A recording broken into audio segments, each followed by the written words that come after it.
gaurko azken mahai ingurua aurkeztuko dizuet, harrera linguistikoari dagokionean erakundeen rola eta erantzukizuna hitz egitea da gaurko asmoa. Igual, Belenek pixka bat kokatu du, ezta? Jatorri aniztasuna dela gaur egungo immigrazioaren ezaugarri esanguratsuenetako bat, eta horrek bere baitan dakarren hizkuntza aniztasuna. Migrazio prozesu ez hitz egitean sarretan gaientzen den ikuskera funtzionalaz harago, administrazioak arreta edo baliabide materialak beharmatzeaz gain, pertsona hauek bizi proiektuak egitea datozela aintzat hartuta, bizi proiektu horiek modu integral batean egin ahal izatea bermatu behar duela ulertzen dugu. Eta prozesu horretan euskarak uste dugu bere biziko garrantzia duela, bai errotzean eta baita integrazioan lagunduz. Baina zer leku du hizkuntzaren dimentsioak harrera dispositibo publikoetan? Harrera linguistikoa modu erreal planifikatu eta transbertsalean aldago presente politika instituzionaletan. Nola egituratzen da pertsona migratuen euskara ikasi eta erabili ahal izateko eskubidea?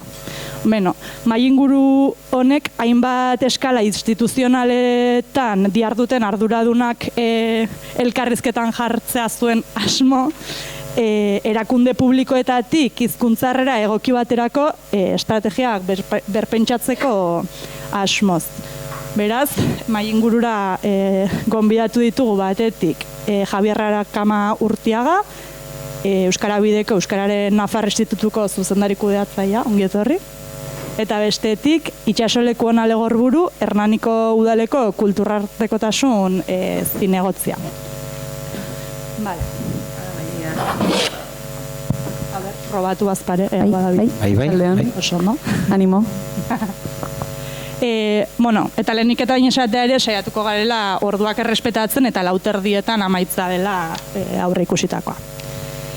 Lehenengo zatia edo hasiera emateko nahiko nizueke galdetu, edo partekatza gustatuko litzaiguke egungo egoera edo egiten duzuen irakurketa. Argazki orokor bat partekatzea, bakoitzak zuen eremuari dagokiona. Harrera linguistiko aurre ikusita aldagoen zuen erakundeen harrera planetan, nola egiten duzuen hori, eta zein leku duen euskarak pertsona migratuekin lan egiteko estrategietan.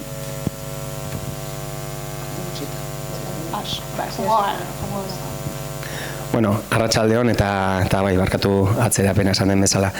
Nik uste dut garrantzitsua dela, zeinen dute Nafarroako gobernuko kide bezala, badakite udal batzuk urteak zeramazkitela gauza politak egiten, baina Nafarroako gobernuan 2015 arte ez zegoen inolako ez egiturarik, ez aurrekonturik, ez zegoen planik, estrategiarik gai hauek lantzeko. Ez hizkuntza politika lantzeko, ez euskara sustatzeko. Ordutik, 2015-etik bi plan estrategiko landu dira, baina aurretik ez zegoen. Eta migrazio politikekin lotuta, berdina, ez zegoen plan estrategikorik, ez zegoen harrera planik, ez zegoen xenofobiaren kontra borrokatzeko planik, hau guztia sortu da ordutik, eta ez da beharrik ez zegoelako.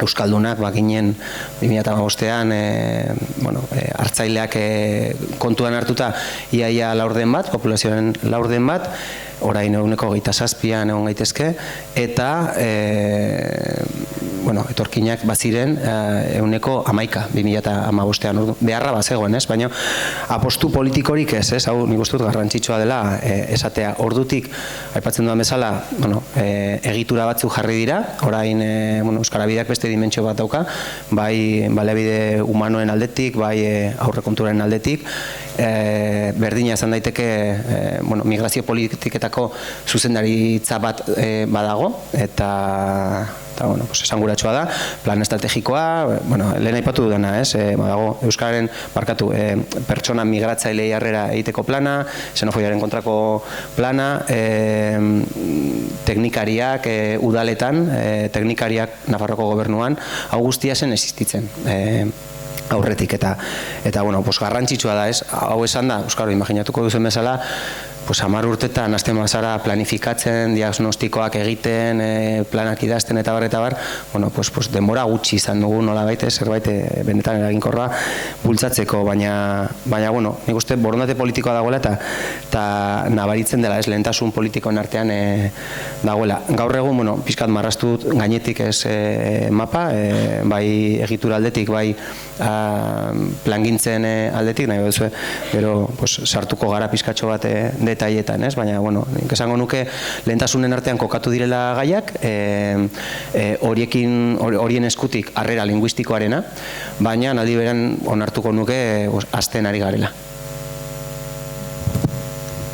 Bueno, batzuk esan duzun hildotik badaudela, Nafarroan ere bazeudela herri batzuk, bazituztenak horrelako egitasmoak, esango nuke, Hernani izan dela, Gipuzkoan kasu hontan, borondate politiko hori izan duen herrietako bat, eta ibilbide luzea duena, ez bakarrik kulturartekotasun politikak sustatzen, eta herri gutxietako bat da teknikaria daukana, ez da gauza orokortu bat ez da ere, baita ere kasu hontan hizkuntza irizpide nahiko ausartak izaten, ez da? Hernani ez da arnasgune bat, badauemako herri bat, baina tira, 20.000 biztanleko herria izateko, besteak beste politika batzuk ere ausartak izan ditu, berdintasunean eta bar, baina euskara irizpidetan baita ere, ez da?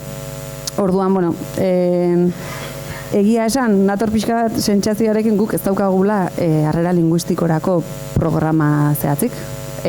Bai daukaguna ziurrenik begirada, ez? Begirada, udalean zehar lerro gisa txertatzeko euskararen gaia, eta gero badaukaguna harrera plana, hori bai, ezta? Eta orduan gehiago da, begirada, ziurrenik, harrera linguistikoko egitasmo bat bera baino. Badaudelako, etorri gara bidean, zerrendatzen, ez, badaudelako, noski dago euskaltegietako eskaintza orokorra, ez, doakotasuna, ez, egikaritutzen ari den honetan, Hernaniko udalak aurretik bazituen diru laguntzak aspalditik, ia doakoa izan zedin ikasketa, badauzkagu aurretan erabentzako errefortzuak, bai euskara errefortzuak, bai eskola errefortzuak, adinez berdinetan, ez, sortu berria da udaran euskara, ez, nerabeentzat batez ere udan iristen direnentzat, edo uda hemen pasatzen duten eta gero institutora doazten gazte hoientzat AEK-arekin elkarlanean beste programa batu dakoa, ez da? Dauzkagurrelako programatxoak, lehenbelenek ere aipatu du, ez? Praktika hon asko eta esperientzia horrelako asko.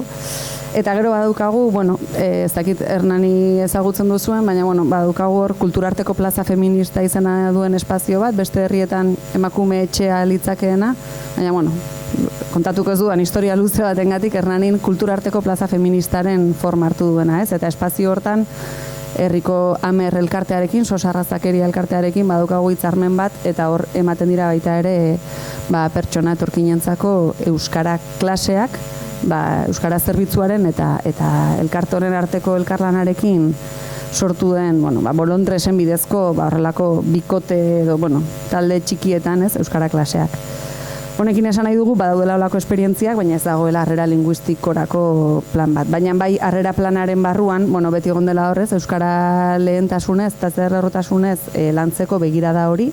2021 batean berritu genuen harrera plana, eta hor, uste dut, garrantzitsua dela baita ere azpimarratzea, gure kasuan, eta badakit garaibatan Gipuzkoan ere ikuspegi horrekin lan egin izan da, guk herrira etorri berria hartzen dugu, etorri berri den oro, berdin dio nondi datorren, Donostiati datorrena ere. Guk harrera plana diseinatu dugu herrira etorri berri den ororentzat, eta ikuspegi hortatik egiten dugu, uste dugulako, begira horrek laguntzen digula, beste hainbat kontu desblokeatzen, agian gero sartuko garena, ez? Eta hor bai, eskura ematen den ongi etorri gidan, edo zabaldu berri dugun, 2023an zabaldu genuen harrera bulegoan, edo egiten ditugun ongi etorri ekitaldietan, bueno, euskerak badu lehentasunezko presentzia bat, ezta? Bueno, hori da gutxi gorabehera gure hizkuntza harrera.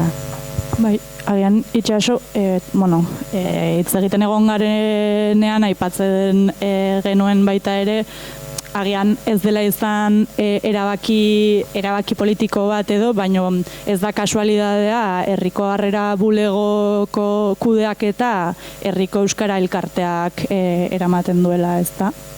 Bai, harrera bulegoarena bada, batzuia entzun nauzuago azaltzen, bada zerbait berria, bada zerbait, erranin zabaldu dugun harrera bulego eredu hortan da, herrira etorri berria den orori eskaintzen zaio, erroldatzerako momentuan edo erroldatzerako eskubiderik ez badu ere, Amer elkartearen bitartez edo eskaintzen zaio hitzordu bat, ordubeteko hitzordu bat,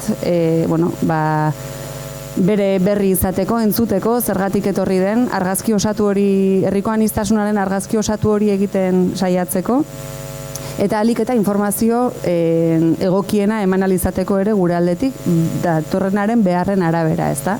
Aldela datorrenaren gertukoena den hizkuntzan, eta hor sortu dugu harrera bulegoaren, pilotaje bat egin genuen, eta orain ja egonkortzeko bidean doa, uste dugulako hortik hasten dela herrian harrera egiteko modu egoki bat, ezta?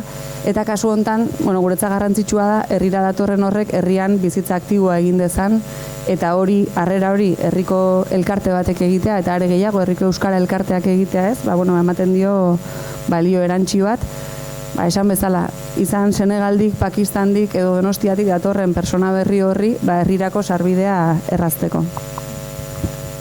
Agian, Javi, itxaso hasi delako pixka bat praktikak edo esperientzia batzuk partekatzen, ez dakit zuk Nafarroan egiten denaren inguruko harrera linguistikoarekin lotura auki dezaken praktika zehatzik edo partekatu nahiko zenuken?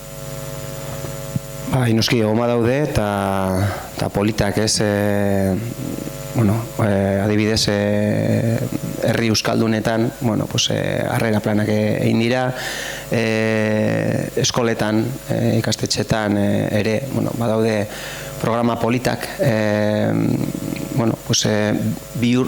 lortu dutenak bihurtzea, gatazka iturri izan zitekena, izaten ari zena, aukera, ez? Eta topaketarako espazioa, ez? Eta oso interesgarri, oso polita iruditzen zait, ez? UEMak bultzatu zuen dolia urte batzuk Zaldibin, okerrez banaiz, proiektu piloto gisa, eta gero berehala, beste herri batzutara zabaldu zen, gurean Leitzan hasi zen, eta orain, beste leku batzutan egiten ari da, Baizakanan, Goizotan, eta lortzen ari da, ez? Alde batetik konjugatzea, errespetatzea euskaldunon hizkuntza eskubideak, eta aldugu, egin euskaraz bileretan, guraso bileretan, edo taldeetan, eta bar. Eta aldi berean, izan gabe, etorri berrientzat, elementu bat eramaten aldituenak bizkat, mesfidantzaz, mediratzera, euskara edo baztertuta sentitzera, eta hor realitate bat da, momentu batzuetan, haiek esan dute hala sentitu direla, eta egoera okertzen hasi baino lehen, nik uste dut, hainbaldekutan jakin izan dela, baliabideak jartzen eta konponbideak jartzen, ez dut esaten dena, konpunta dagoenik dena zoragarria denik, baina bai, esperientzia bezala, interesgarri esaten ari dela, eta zabaltzeko bidean dagoela zerbaiten gati da, ez? Eta gero, bai, esperientzia politasko daude, pare bat aipatuko ditut igual, baina ez dagoena da esperientzia orokor bat, estrategia oraindik ezarrita eta oso zabalduta, eta hau da faltan botatzen duguna. Esperientzia polita, bai, guk urtero arteratzen dugu gida bat, administrazio publikoetako langileentzat, iaz zeladorentzat, atera genuen gida bat, hitzklabeak emanez, eta euskaldunak direnentzat eduki batzukin, baina erdaldunak direnentzat beste eduki batzukin, eta aurten atera duguna, bueno, buruan genukan gizarte langileentzat ateratzea, eta hor sartu dugu, harrera linguistikorako, bueno, pues txertatu dugu epigrafe txiki bat, horri aldeterdikoa edo, baina, bueno, pues horre klabe batzuk ematen dizkiegu, eta bueno, ikusiko dugu, laizterraziko gara banatzen, baina goizean erentzun dugu, bueno, pues, pertsona asko ara zerbitzu horietara joaten direla, iaia lehenengo harremana administrazio publikoekin hortik pasatzen dela, hori dela, eta garrantzitsua iruditzen zitzaigun, aukera izatea informazioa jasotzeko euskararen inguruan, gure egoera oso ezberdina da, eskualde batzutetik bestetara, igual bortzirietan edo, ez diezu esan behar gaztelaniaz gain beste hizkuntza bat dagoela, garrantzia daukana, eta aukera iturria izan daitekena, eta bar, baina leku askotan bai, leku askotan ez dute jakingo, esaten ez bazaie, aukera daukatela haien seme-alabek ikasteko, haiek ez jakin arren, eta bar, oinarrizko informazioa da, baina eman behar dena, eta bueno, hortik hasi gara, eta hori, esan bezala aldi berean horiek kontziente izanik, tantak direla, gero eta tantak gehiago daudela, baina aman komuneko politikak eta estrategia zabalak eta orokorrak behar ditugula, hori oso argi daukagu. Agian, bueno, gaur goizean zer ere eta asko aipatzen den hitz bat edo zeharkakotasuna, zeharlerro gisa landu beharreko gaiak direla. Nik uste horrek nolabait kezka bat bai eragiten duela, ez dakit zuen eremuan, udal mailan, Euskara Bideak ze harreman duen hizkuntza politikako saiak migrazio gaiak daramatzan saiarekin, ongizateko saiarekin, gizarte zerbitzuekin, nolako harremana koordinazioa dago saien artean, eta ote duen hizkuntza politikako saiak hor eragiteko aukerarik. Bai, harreman hona daukagu, eta hiengana joan izan garenean, bueno, pues, batzutan laguntza eske, beste batzutan proiektu batzuk konpartitzeko asmoz, esango nuke, nik 2 urte baino gutxiago dara mazkit karguan, baina beti harrera hona izan dugula. Arazoa da, hasteko ez daukagula araudi bat esaten duena espazio hauek sortuko dira edo egon behar dira gaiak lantzeko, hori lehenengo kontua, araudian ez da deus agertzen, eta gero ez daukagu oraindik ezarrita halako praktika bat esaten diguna, 4 hilabete hemen, 6 hilabete hemen elkartuko gara, ez dakitzen bat departamentu gai hauek lantzeko, hori ezartzen saiatzen ari gara, baina ez da erreza, zerotik astea, zeren igual teknikarien kasuan bai dagoela egon daitekela prestatasuna, baina iniziatiba hartzen ez badugu ez dute hartuko. Arrazoi ezberdinen gatik, lan zamaren gatik, edo ez dakitelako haiei tokatzen zaielak akotxartean. Orduan, Euskarako kontuak, Nafarroako gobernuan gehiagitan, Euskara Bideko entzat, eta hizkuntza politika nik uste guztiok egin beharko genukela, pentsa, kultur departamentuak, guztiek esango nuke, hezkuntzak zer esanik ez, eta orduan guk iniziatiba hartzen dugunean normalean erantzun ona jaso izan dugu, baina hau ez da izan behar bakarrikea seguratzen zaien hauei momentu batean, ez? Hau esan da, hainbat ekimen jarri ditugu mahai gainean azken hilabete hauetan, eta aurrera doaz, ez?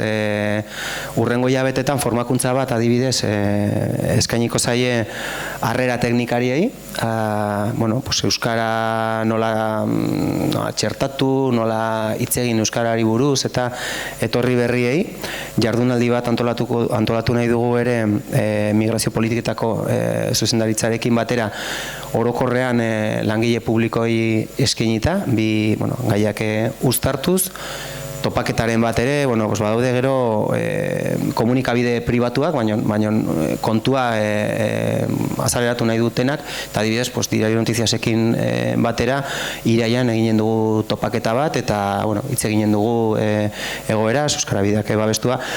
Egon badaude, gauza interesgarriak, gida, aipatu dudan gida, ez? Gizarte zerbitzuei esan genienean asmo hau geneukala, ongi jasoa izan da. Arazoa izango litzateke hori, ez?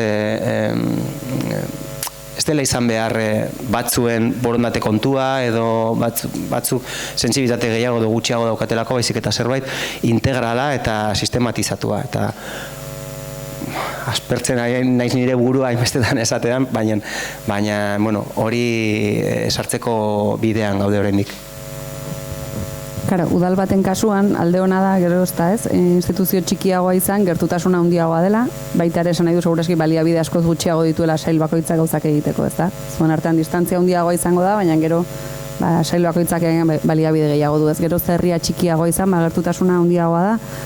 Gure kasuan adibidez, zerlerrotasunaren gaia, feminismoak ere asko erakutsi digu hortan, ez? Nola zerlerrokatu genero begirada udal politika guztietan.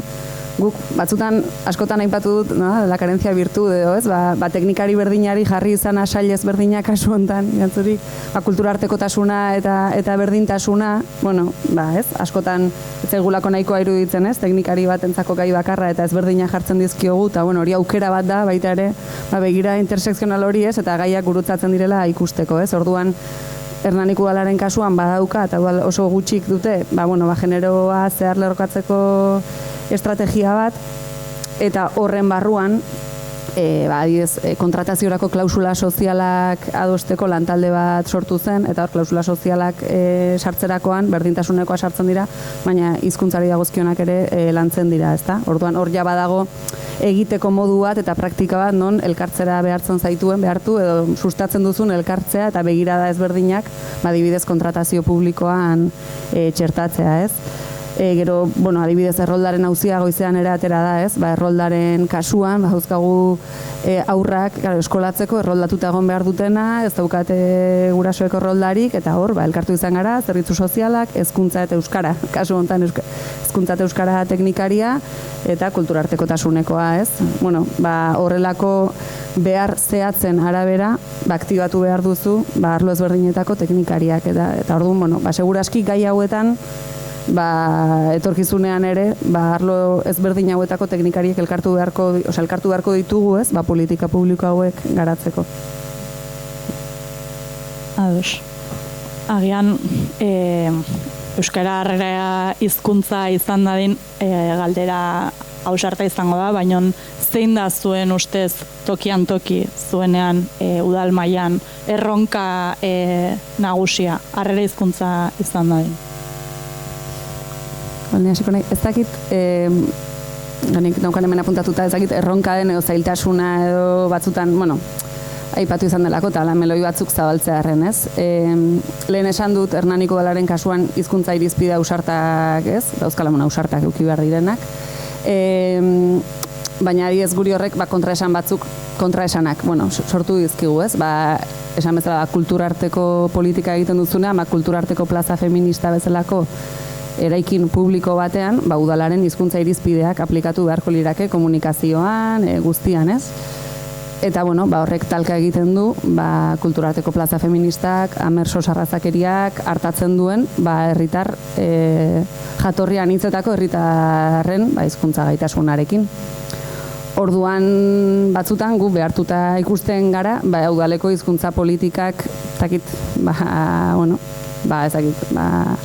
lasaitzera edo moldatzera, gure realitatea delako izatea nahi dugun hori, hau da, oso espazio anitza delako jatorri eta hizkuntza aniztasunari dagokion, ez? Eta horrek gu ere batzutan deseroso sentiarazten gaitu, ez? Sentitzen duzulako uko egiten diozula zurea den beste borroka bati, ez? Eta agian udalean edo kiroldegian edo kulturretxean egingo etzen nuken hizkuntza autu bat egiten duzulako espazio hortan, ez? Baina aldi berean bada kontrara, herritar askorentzako euskararekin harreman gehien duten espazioa. Hau da, askorentzako dagian euskeraz hitz egin dien espazio bakarra. Iritsi eta bertako koordinatzaileak euskaraz egiten dielako lehen hitza, ez? Osaten genuen, bueno, guk bizi gara kontraesan hortan, ez?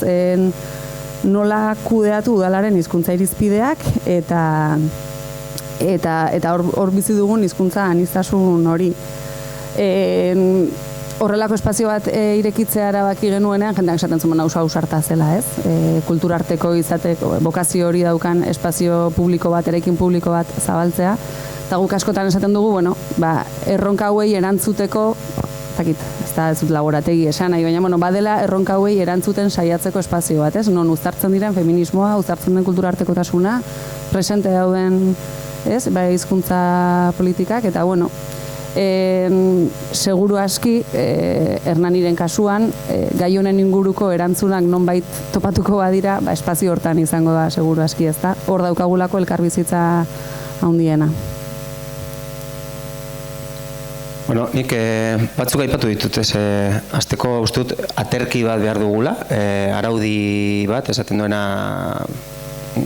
hau egin behar duze, askotan gehiegitan legeak ez gara gai fundamentuz betetzeko, pues ja ez baldin badago araudi bat are gutxiago, ez?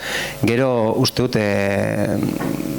plangintzak eta bar egon behar direla sistematizatuak, egituratuak eta implikatu behar dira, zeharkotasuna, aipatzen zenuna, implikatu behar dira, bueno, pues horretan dauden departamentu guztiak, ez? Guk adibidez behin baino gehiagotan konparatu izan dugu gure aterki hori edo gure egoera, euskararen egoera, pues beste teorian antzekoak izan daitezken beste arlo batzukin, berdintasun politikak adibidez, ez dakit, haien teknikariekin herri